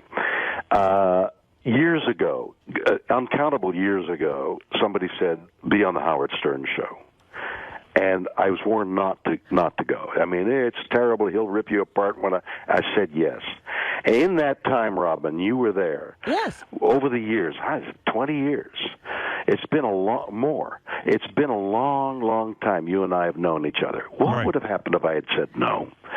All this, and this morning would have not have happened. In other words, sometimes being open-minded and saying yes to a new opportunity can lead to something. Exactly, and even if it doesn't, to leave yourself open to life is positive. To say no and enclose yourself in, and that's the tendency as you get older, is the wrong idea. And my book, in a humorous and insightful way, tries to say that. So this is a philosophy book. In other words, your take on life, what you've learned in your years. But it's also a funny book. Yeah, and yet, with all of this philosophy, you and George can't get together. And somehow you can't say yes to an apology. Right. What are you talking about? You got an invitation, and you made up a story just because you had your talk show coming, and you went up and down the media saying that I didn't send you an invitation, which is a blatant falsehood. All right, if you say so, George. I was amused by you. Oh, well, that's great. I seek to amuse people, and if I'm amusing, that's great. I love that you guys have like a feud because you know what? Everything's a little too perfect in your lives. You know what I mean? It's just kind of nice. We're human. There's no perfection. And I think George will like both the record and the book. And if he comes, will you read the book, George? Well, Brad might drop it on me. On your head while you're there. Bill might drop it on you. But anyway, so Bill. Yes. Mr. Shatner, come see us when you're in town, please. Howard, we'll do it again in person. I love to visit you, and I'll be in New York doing publicity for all this as well, and I'll look forward to seeing you in person. And we will talk about your father who didn't want you to become an actor.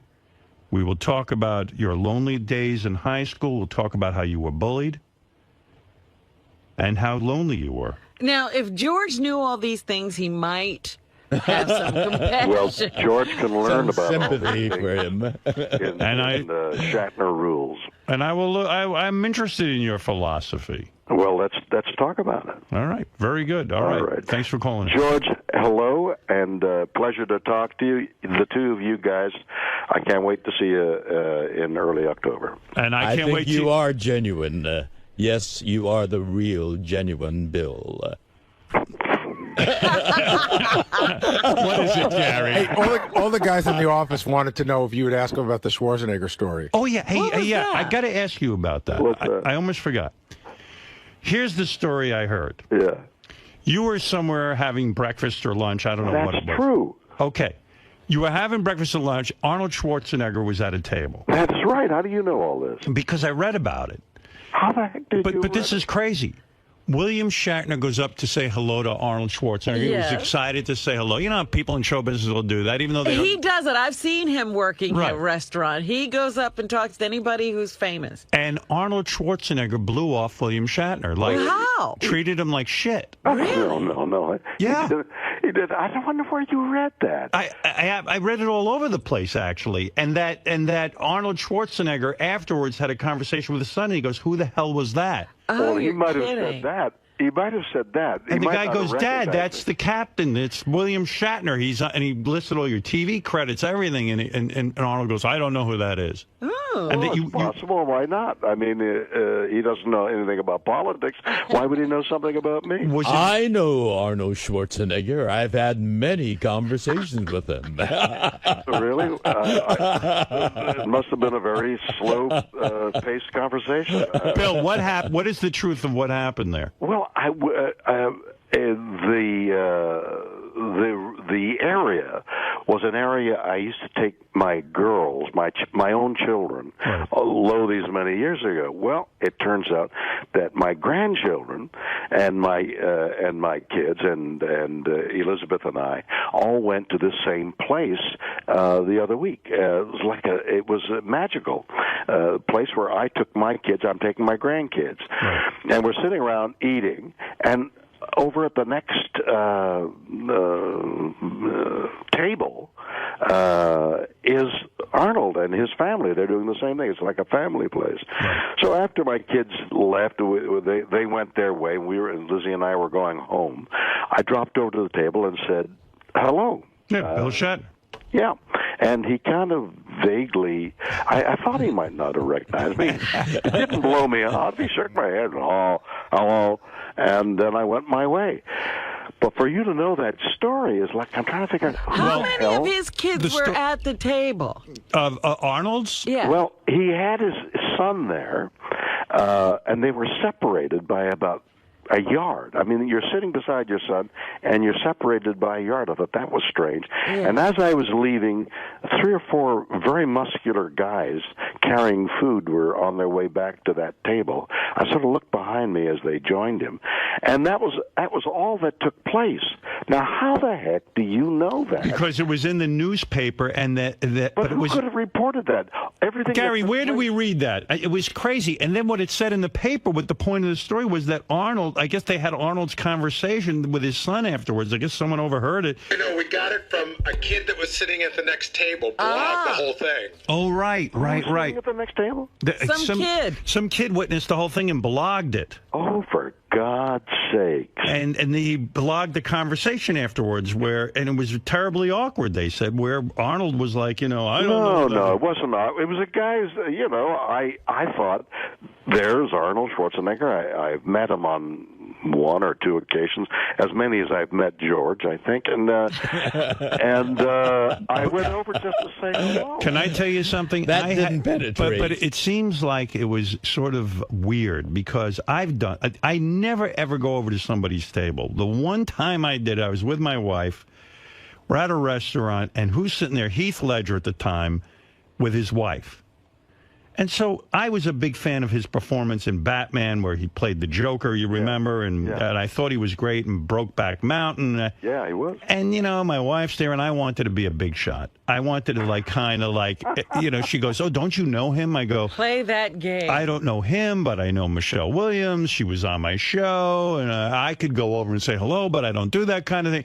She goes, oh, it'd be great just to tell him what we thought of, Brokeback Mountain. I go, what the fuck? Let me go do this. Well, I walk over. This guy shoots me a look like I'm interrupting his dinner. I felt like the biggest jack-off on the planet. And I was like, oh, my God, this guy gave me the blow-off in front of my then-girlfriend. And I'm like, I must look like such a tool. Well, no, I was embarrassed. Well, yes, but that's a good experience for you because it happens so rarely. No, I would never do it again. Well, the thing that is appalling to me is this took place in 5 seconds. Hello, Mr. Schwarzenegger, how are you? Oh, and he sticks out a hand, and I thought, but he's overwhelmed with sorrow anyway, right. and dulled by the events, and I just went on my way. I think I was alone because the kids had gone off. Liz had gone to buy ice cream for them, and I was going to get the car. I was alone. So it didn't affect you in an emotional way, like where you said, "Oh my God, No, but in the privacy of the car, when my wife came to the car as we were leaving, I said to her in the privacy of the car, "This is what happened," and exactly what you've just described. I explained to her. That's the only verbal explanation of what happened, and for you to tell me that this whole event, it was on the blog, right? Is like, I mean, I don't want to get out of this hotel room. I know people are watching everything, but you know what? It's really true, though. I find those kinds of things embarrassing because I think because you're in show business, you expect that someone is going to give you a certain conversation. And then when they don't, you feel like a dick. Well, I think that you usually get a pretty decent reception when you walk up to people, right, Bill? Why are you conditioning it pretty decent? Why not say warm, enthusiastic, an enthusiastic and warm reception? Listen, I got to tell you something. I don't go up to anybody. I have been at parties. I remember the first time this happened. I was at a party in Hollywood, and Rod Stewart was sitting there with his then wife, the blonde, Rachel Hunter. And they said, and he's maybe 5 feet away from, 20 feet away from me, something like that. Someone walks up and goes, Rod Stewart would like to meet with you. Why don't you come over here? I go, well, I'm not going anywhere. Let him get off his fat ass. That's a new one. I said, tell him to come over here and meet with me. I mean, and then one time that happened, I think, with Britney Spears. I was talking to someone. I was at a Grammy party. Miss Britney Spears would like to meet you. I said, well, tell her to come on over. That's hysterical. Have you ever seen that? No, I've never heard. That's a new one. So that's why I stay to myself. I'm not looking to bother anyone. The one time I did it was a disaster. Well, I've seen Bill, as I said, in a restaurant, and he walked right up to Tom Selleck and said, "Hey, I'm William Shatner." And No, they no, had Tom. a lovely conversation. Really? Tom and I are, but I know Tom for some years. Well, I just witnessed you going up and saying hello. So with the philosophy Yeah, of your exactly. book, I would have gone up and said hello. But Bill, with the philosophy of your book, so Yes. you saying that's saying yes to say you had a thought. But that's exactly right. That's exactly right. If, for example, this very incident could have been a small chapter in rather than saying I'm not going up there, I'm not going to visit him, I'm retreating. What the hell? What difference does it make whether he recognized me or not? I don't give a shit. You know. Yes, but don't you think saying yes in certain instances you could be a nudge? In other words, like sometimes your fans. Going to be a nudge. Sometimes you're going to be an idiot. You're going to make an ass of yourself. So are you encouraging your fans to just walk up to you when you're eating dinner? No. I'm not Should they say yes to meeting you? Stay away. I'll be very rude. But what I am encouraging people to do is to say yes to opportunity. Right. And I got an honorary degree from McGill recently, and part of the speech, the last few lines, were I was encouraging the students to take their own path and not to be afraid of making asses of themselves. I said, don't be afraid of making an ass of yourself. I do it all the time, and look what I got. Yeah, but don't you know that advice can sometimes go haywire in the wrong hands? Because some people have no ability to know when they should not say yes. Of course, and that's the chance you take, and that's what's going to happen. But like walking and falling, you got to get up and keep going. William Shatner's new book is Shatner Rules: Your Guide to Understanding the Shatnerverse and the World at Large. It's in stores October 4th, or drops, as Bill says. And Bill's new album, Seeking Major Tom, hits stores October 11th. Thanks, Bill. Thank you, man. I'll great see you soon. Bill Shatner. George, thanks for talking to me. You take care. Live Robin. long and prosper. Bye, Bill. Get enthusiastic, Robin. I will. All right. Bye-bye, everybody. Well, there's your boyfriend, Bill Shatner. He's living long. Yep. And prospering. You know what? I wanted to ask him. You know, Leonard announced that this last convention was his last one. Right. Well, Bill ain't giving that up. Not $95 an autograph. No. He was embarrassed, I think, by that. Right, George? He never fessed up to it. No. Never did. No. Well, he does it, and I can vouch for that. I might even blog about that. Is it true that he charges $500 for a personal experience with him? You know, these convention organizers know the really fanatical, devout fans with some money. And so they charge not only for these private sessions with Bill Shatner, but backstage passes where, you know, they just mill around backstage and they pay like $200 or $300. Oh, yeah. If I want a personal experience with you, what do they charge? If you want to have a personal experience with me? Yeah. Oh, thousands. No, seriously. No, seriously. But well, you're having one right now. It's fabulous, I can't tell you. Well, look, it's no, fantastic. that is the genuine one. I believe. This was the real one. Yeah, but that was William Shatner. Don't think you're going to pull my leg again with Never. Do you remember actual dialogue when you do a show like Star Trek years ago? Does the dialogue stay with you, or you forget it right after you do it? There are some dialogue that people keep reminding you that you said it. And you don't have any recollection of it? Oh, no, I have recollection because I did say it. Oh, okay. Target that explosion and fire. Right. Really? So you don't, but you don't retain all this stuff. When you go on set, is the worst mistake an actor can make not to be prepared with his lines? Oh, absolutely. I mean, you know, it's valuable, precious time. There are, 100 people on the set there, all the crew people. Have you seen that, where a guy will come on set and he doesn't know his lines? I have.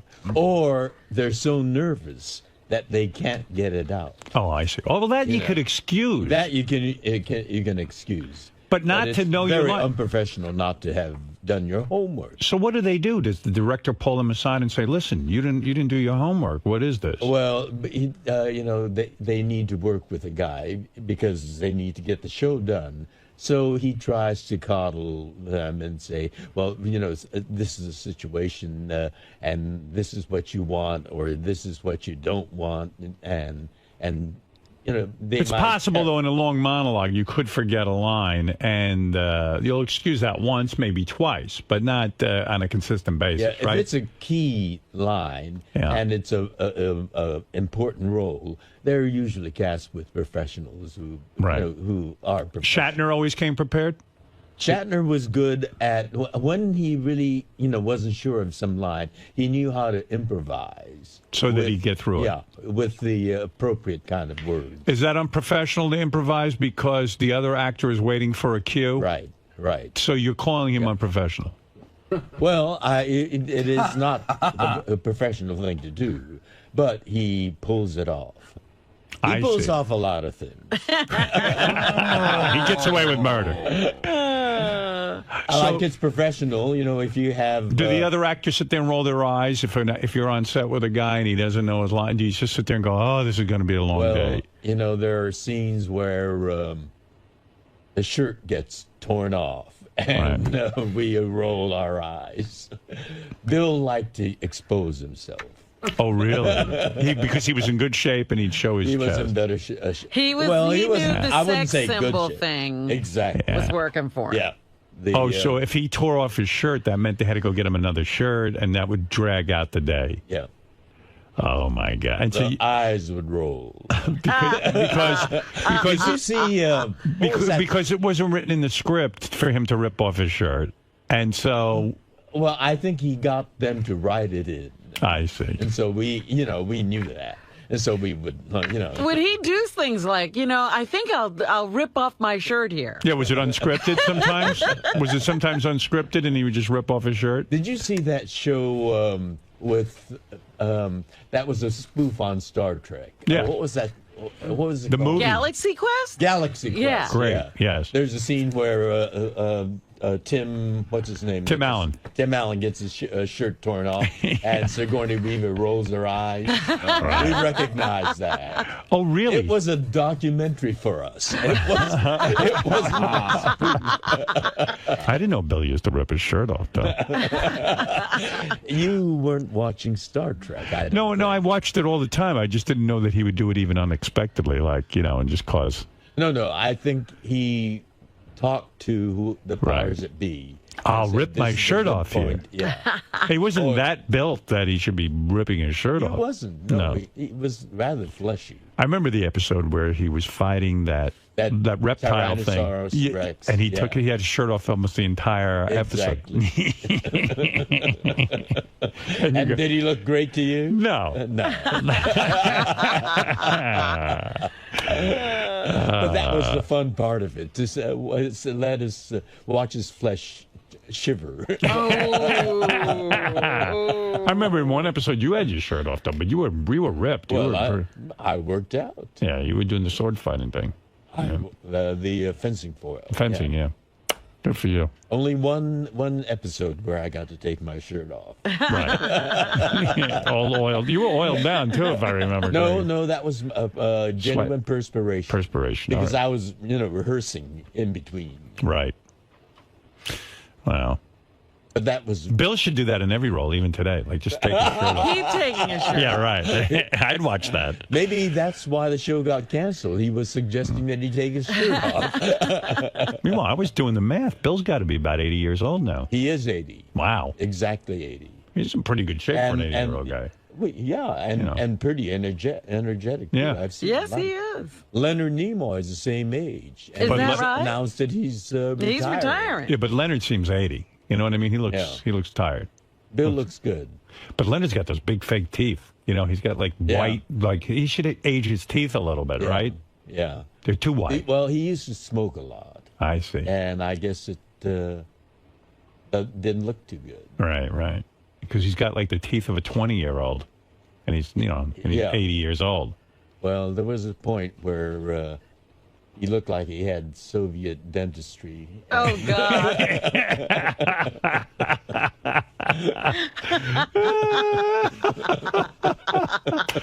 And then he somehow got a free pass to America, and they gave him Right, teeth. got American teeth. So he was on who do you think will be host. the last original left from this series? Do you think you? I think you'll be last man I standing. am the youngest. Yep. I mean, in chronologically. How old's The Leonard? next How old's Chekhov? Chekhov is a year older than me. Uh-huh. Yeah. Walter Koenig. He's in pretty good shape, Chekhov. He's not in very good shape. He's not. He's bad health. No kidding. Oh, I'm sorry to hear that. I didn't know that. Not bad health, but, Just not in great shape. Yeah. You mean depressed from the death of his son? Yeah. Yeah. Oh. Well, who can blame him for that? Yeah. Fred could console him. Why don't we send Fred? Right. That's what he... Mr. Fred, you're Consolation. needed. You're the go-to guy. How's Uhura holding up? Isn't she young? Nichelle is a little bit older than Walter, but she is an elegant lady. So you're the youngest. I'm the youngest. I think Nimoy's in the next to go. What do you think? Oh, don't say that. What do you I don't want think? to think No, about I any don't of them know. going. Well, I don't either, but I got a handicap. What do you? I What was do you having think? dinner with DeForest Kelly. Yeah. And, Oh, he might be the next. You're talking about no, Bones. he's gone. Oh, Yeah, no, God, he's gone? he's dead. Yeah. But he was the one that... How did you have dinner with him if he's dead? We did a convention, and we Okay. decided to stay over another night. We didn't want to catch, Right. a 9 o'clock flight and fly all night Right. long. So when did you have dinner with him? And so we had dinner that night, and he was starting to speculate like that. Who's Right. gonna Who's be the next first to go? And he said, because I'm the youngest, I'll probably be the one to go first. And then he went, Ironically. yeah. Yeah. If you are the last man standing, you know what you're going to get at those conventions? You're Oh, probably my going to God. rake in. You're going to get Bill Shatner money. You're going to get You $500, think I'll get $600. $180 a photo? Yes, $180 a photo. I Lock yourself up because they're going to be worth a lot of money. Those with photos. the Green Berets, I had a kind of a weird experience.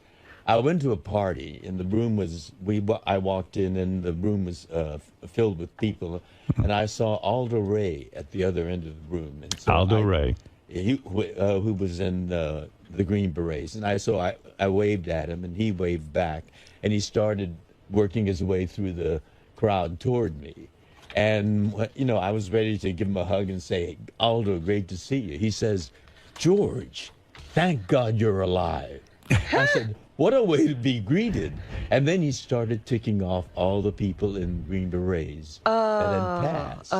you are the last one left, I think, from Green Beret. Because, about a couple of years after that, I saw Aldo's name I see. on the obituary. Right. Hey, so let's Everybody say. still here from Private Parts? Oh, yeah. Let's see. What if we have? We've got you. We've got Uhura. I'm talking about the main players now. Yeah. We've got Walter. I think Harry Mudd is dead, right? Harry Mudd is Well, gone. he wasn't a main I know. player. I'm just. Really? Just pointing out. kid that played Kirk's son, Merritt Buttrick, is gone. So we got Kirk. How much longer do you think Shatner's going to hold on? He's in good shape. Yeah, he's a relentless guy. I Right. mean, he's driven. He might not die at all. is He what you're has saying. that determination, that will, Right. He I doesn't. think he's going to be around. You know what it is? He doesn't want you getting more Star Trek. So, do you think Nimoy's the next? He's very competitive. Do you think Nimoy's the next one? I would guess. What do you think? I don't know. It's hard to say. Nimoy or Chekhov is what you're hinting at. Which one? You say Uhura's doing okay. Yeah, she's doing fine. Wouldn't it be interesting if George started bumping them all off? Because So he could be the last one. right. I'll take 3 phone calls and then I got to take a break. Yeah, balls. Yeah, I want to ask George, would he be upset if Brad found out he masturbated thinking of another celebrity? Thinking of another celebrity? Yes. Well, I do think of people. No, I've not. Well, here I am on the air. Would Brad be saying- upset if he found out that you were with other, thinking about other people? I guess you will be now that I've talked You've about admitted it. on this. What celebrity do you think about? I think I'll keep it private. Well, why not honor that? Well, I mean, you got this much out of me. But George, why I'm not so honor unguarded. But George, why not honor that person by telling the world who you think about? Well, you know, Brad Pitt. No, yeah, but particularly after Jason. Ellis here. Jason Ellis. Jason Ellis, yes. So you have masturbated thinking about Jason Ellis? I have. Wow. Good for you. All right. Well, having had that tactile experience. Do you ever masturbate? You know, you can ruin a person's life, can't you? Do you ever masturbate? I have to go home after this. Do you ever think about Tony Bennett? Yes, I do, but not when I'm masturbating. I just, I love his music. I love his voice. Yes, Gary. Have you ever done it to anybody on the show? What? Have you ever masturbated to anybody on the show, like Howard or Fred or Benji or Artie or me or Will? My wife. Oh, he's laughing. Oh, wow. Well, Let's who was hear it? this. Well, no. You think I'll Not fess that up here? You have. You're turning red, George. Come on. What about? No, it's the son, the Italian son. Did you ever beat off to Will? That's a yes. You did? I haven't said a thing. No, seriously, have you beaten off to Will? Well, he's got a new son, I hear. Right. Congratulations to him. But did you ever beat That's off wonderful. to his image? I know a lot of and, guys. incidentally, the Italian sun is very warming. But it's a very hot. Very good. All right. What about Jared? I bet you. Do you know Jared? The sun just got redder on his face. He's on the sun. George, is there anyone you don't masturbate to? All right. Let me take a break. We'll talk to Tony Bennett Thank you. right Thank after you. these words. Interesting revelation on the show today. What's that? Well, it didn't fully come out, but it was implied that George has fantasized about you. Masturbated. Yes. Stroked himself. I didn't know where that to me. I imagine this is an honor and not something to be disgusted about.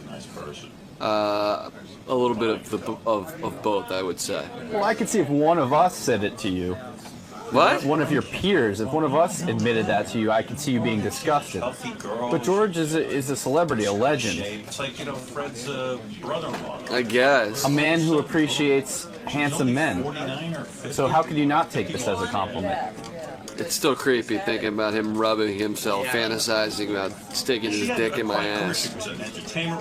During one of the face fucking me, whatever he was doing in his dream. That's what I was going to get to, because you mentioned the Howard earlier. I wonder what's going on in these fantasies. What am I doing? You've had some time to think about that. What do you think your role is in these fantasies? What do you see yourself doing, wearing? Well, I see, George has stayed back and the show has ended. George has stayed back in the studio to, gather his things. I come into the studio to help organize my notes and get everything ready, prepped for the next day.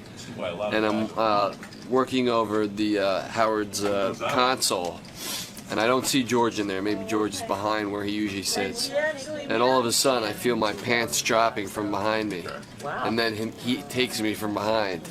And I bleed all over the studio. George, you were really hitting it off with Tony Bennett. Then he grabs me by the hair, pushes me on the floor, and shoots a load all over my face. And forces me to eat it. Not that I thought about this at all before. Not that I have any desire for this to happen. I just creep myself out. You just creep me out. I'm sorry I asked this question. George. Yes. About your relationship with Mr. Bill Shatner.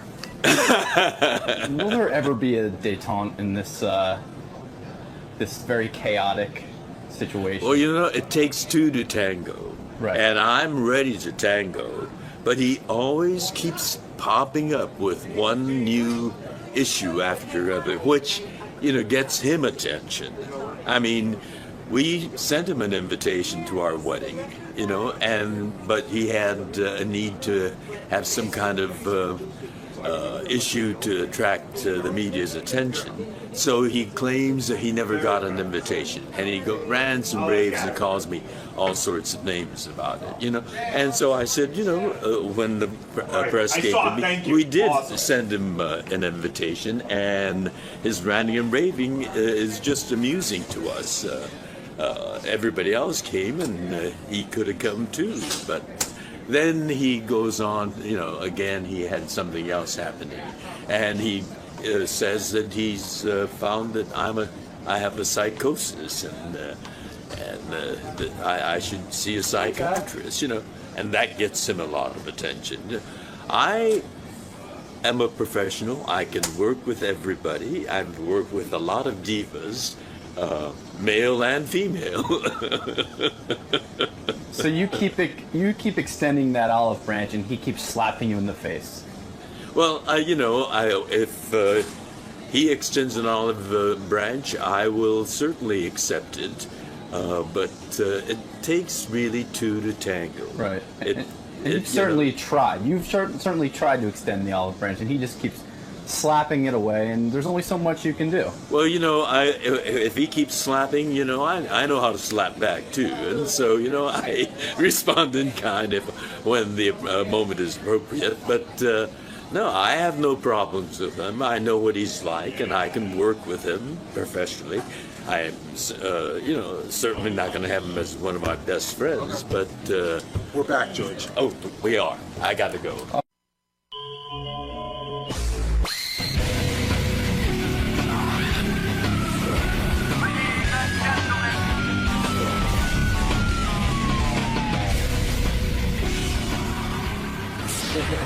Yo, what's up, Jonah? What's up, man? How are you, man? Oh, man, I'm so excited to be here. You're a big fan. Every day, all day, every day, listen, all day, man. So you even know guys like Ronnie? I know who you are, dude. What? Put it that way. Yeah, when Ronnie came to let me in, I was like, Ronnie, limo driver. Yeah, I mean, and this is, am I going to hear it? Yeah. Oh, yeah, I mean, this is crazy. This is the absolute pinnacle of my career. I can't believe I'm here right now. Really? Yeah. I mean, the only thing I asked for, like in my movie contract, is like as far as like just a personal thing, is a car that has SiriusXM, so in between takes I can listen to Howard. That's awesome. And I have it on set, so I literally run. When they yell cut, I go in the car and listen to Howard, and no one.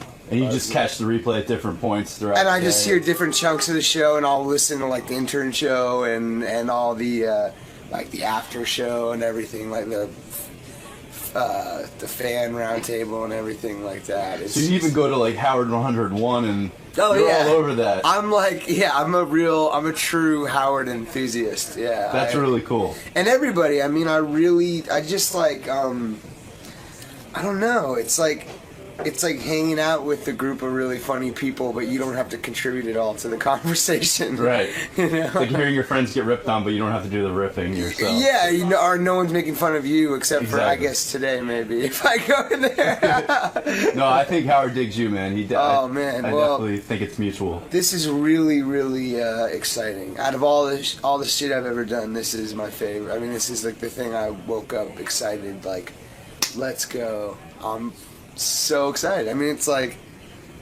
real early. For you, it's probably like 4 a.m. So. Yeah, I'm from LA. Yeah, right. So it's early, but we've actually been traveling around the country and stuff. But yeah, dude, this is crazy. This is so bananas. Like, I can't believe I'm here. Well, we're psyched to have you too, man. Yeah. It's cool. Yeah. So Moneyball's the new movie. Yeah. But I imagine you know the show so well. You're not going to just talk about Moneyball. You're going to talk about your life, Brad Pitt, everything, the whole deal. I imagine it's going to be a lot of stuff that does not have to do with me promoting a movie. But that's cool. That's why you come on this show. You don't come on and do some boring standard interview, you know? Exactly. Yeah. All right, man. We'll see you in a minute. Right. Thanks a lot. All right, Jonah Hill just got here, so I'm going to go in and prep Howard. He's got some wild stories. Dustin Hoffman's the one that discovered him. He used to do these poetry readings, like kind of tooling on poetry readings at this bar in the village, and Dustin Hoffman saw him and put him in a movie. I think he was friends with Dustin Hoffman's kid. Kids, right. He's passed on some great movies. I know when Seth Rogen was here, he said he passed on a role in Transformers. He helped write Bruno. His father was the tour accountant and business manager of Guns N' Roses, and his brother manages Maroon 5 now. He doesn't like Perez Hilton because he makes fun of him. Okay. That's it. Real quick, let's hear from John Lieberman, and then we'll talk to Jonah Hill, who's in a new movie with Brad Pitt. Let's go to John Pitt's Lieberman. not coming. No, Brad Pitt wasn't available. Jonah is, though. Don't tell me you're disappointed. Well, John Lieberman was hype. Jonah's coming in, Oh, not I'm John Jonas. Lieberman. All right, no John Lieberman. All right. Yeah, Come on I'm in, John. I called. That's all right, Gary. You're right on top of things as usual. Hey, man. Look at the new you. Yeah, look at you. Where are you? Look at you, man. Hi there. Hey, Robin, what's up? George Takei's here today. This is a friend. What's up, Takei? I'm sorry. Yeah. Hello. Hello. Hello. Oh man, this is really good. You got me my worst. I got a neck pain. I can hardly move my head. Would you like a massage? Yeah, can you fix it? I mean, do you know anything about that? I went to massage therapy school for quite you? No, I did not. It's a good story, though. It would have been. I would have been able to help you. So, you know, this is weird. I was reading notes on you, and I think you've had a pretty spectacular career so far. How old are you now? 27. 27, and you got discovered by Dustin Hoffman? Yes, that is correct. That's pretty amazing. Like, you went to a poetry reading, which you'd think would be pretty lame and no one would discover you, but you went up. You do poetry. Well, it's a little more complex. I do not do poetry, no. Well, you're a writer. I'm a writer, yeah. I came up as a writer, and I learned how to be an actor because I was, like, very bad at talking to actors. Right. And so they said, you should take an acting class to learn how to speak to actors. Right. So, and that's where I loved act. I fell in love with acting through taking that class to become a better writer and director. And it's not as simple as, like, I walked in the bar and Dustin Hoffman was there, like, having a glass of brandy and was like, you kid, get out to L.A. Well, Like, Dustin Hoffman was there because Dustin Hoffman's kids. I'm friends with his kids. Right. Yeah, yeah. And so he saw you performing poetry at the poetry read. Well, they saw that, and that's how they thought I was really funny. But what I did for him was actually way funnier. Was I used to make these prank phone calls. Yeah. And he used to have me make these prank phone calls for him and call, like, other famous people and stuff like that. Like, who did you call? We called this one guy who owned all these hotels, like some super rich dude, and I pretended to be another guy who owned hotels and started talking shit to him. And he loved it. He thought it was so funny, so I made him this CD. Well, where would you do this? Would you do this at Dustin's apartment? They make the funny phone calls, or would you do them? Yeah, their house. Their family's, like, phenomenal. So you would go over to Dustin's house. You'd say, hey, Jonah, I love your phony phone calls. You go, call this person, call this person. And he'd sit there. I'd go in the other room. They'd all be in speaker in another room, and I'd be by myself. And prank phone calls, everyone jokes around. You guys, you know, I've heard. We love them. But to me, it's the best improvisational exercise you could ever have. It's the most you could ever be in character. It sounds silly. Right. But you really are playing a character, and you really are thinking on your toes more than you ever would in a scene. Right. It's just amazing to me that Dustin Hoffman had a list of people he wanted you to do this to. And would they be vicious? Is Dustin bored? Would they be vicious? I'll tell you calls? a really funny story. All man. right. And this is funny because now I'm friends with Tobey Maguire. Right. Tobey Maguire, Spider-Man. Spider-Man, yeah. Right. He's a really cool guy. But I obviously didn't know him when I was like starting out, and he was this big famous guy. So my biggest prank phone call I used to do that Dustin loved, everyone, all my friends really loved was, and this was before Crank Yankers, so I think they did something similar. Not that they ripped off some 17-year-old kid that they never met. Just a coincidence. It was just a coincidence. Right. But the idea was you call and pretend to be a celebrity's assistant. Right. Okay? And to me, this is the funniest fucking thing you could ever do because people are nuts, and all they want to do is please celebrities. They don't care about anything in the entire world. So during Oscar season is when all the celebrities rush to LA and all the hotels are booked up. So I called this like really small hotel that would never have a celebrity, like a Roach Motel in Santa Monica. And I tell them Tobey Maguire's assistant. I'm 17 years old and I recorded it. I have the recording and everything. Right. And so you had the gift of gab, and also you had the ability to speak like an adult, right? Because that's how you have to pull these things off. Yeah, you have to sound like you know what you're talking about. And that was originally how I knew I wanted to be a writer, because like people were like, man, that's funny. You can call the Domino's guy and keep him on the phone for 45 minutes and make like, it interesting and make a character, you know? Right. So I call him, pretend to be Toby's assistant, and I go, hey, I'm an assistant to a pretty big celebrity, and it's Oscar season, everywhere's booked, we can't get anywhere. Toby would love to, he's chosen your hotel. Right. And the guy, it's also like midnight on like a Tuesday, and the guy is behind the counter is like, that's crazy. Okay, yes, that sounds great. And I'm like, whoa, slow down. Toby has some requests, okay? Right. And he's like, well, like what? And I'm like, first of all, he needs like a pretty large-sized aquatic tank assembled within the room. And the guy's like, okay. And he's like, why? And basically, kept on for 50 minutes, basically explaining that Toby travels around with a baby seal everywhere. And the guy's like, and I'm like, what about the irrigation tubes? Like, how can we empty out the valves and everything? And the guy's like, I mean, we've never had a seal here before, but whatever Toby wants. And then it evolved, and me being dumb and 17 evolved to like, Toby likes to take jogs at like really late at night with like a pack of young children following him, like the Pied Piper, and so like the guy's like, sure, whatever you want. And the funny part is, a guy I know at that time played it for Toby, and he was like, what the fuck? And now we're friends, so it's all good. But so Toby was pissed because now it's his name out there with you going around doing this shit, right? Somebody thinks he likes to run with children. Some idiot 17-year-old. Yeah, but now he's Dustin hilarious. would hear so you would be doing these in his home, and Dustin would sit there and be entertained by you for hours. I mean, and it's the great Dustin Hoffman, so you yeah, probably... but I don't want to sound opportunistic. That's kind of my fear is like when you tell the story, it's like I truly am like great friends with his kids. I was with one of them last night. I grew up with them, so it's like it wasn't opportunistic in any way. I was just hanging out with them, and the parents are great, and they were around, so they were like, and you probably do this funny thing, like make us laugh. Like I used to make phony phone calls, and my father, if he caught us, he would just beat the shit out of me. Like he was not going to be entertained. I got in quite a bit of trouble. Yeah, it wasn't like because I can't imagine. Like Dustin Hoffman was so cool. He was like, "Hey, yeah, I want to hear you guys making funny phone calls." You know, I used to make phony phone calls for a living, doing them on the radio. And then when I caught my kids making phony phone calls, I didn't know whether to yell at them or praise them. It's pretty hard to ground them. Yeah, they were. It was crazy. I think one time they like called Dial Mattress and go, that's my sponsor. You can't do what that. If they found out Howard Stern's children are. So like I'm yelling at them for something I do on the radio. So it was kind of confusing. So how does that work into a job? So Dustin Hoffman thinks you're a killer. You're great. Yeah, he just goes. He's like, you should pursue acting. Wow. And I'm like, you know, I wanted to write for The Simpsons. That was kind of like where my head was. That was at. the goal. Yeah, that was the ultimate thing I could have done with my life. Right.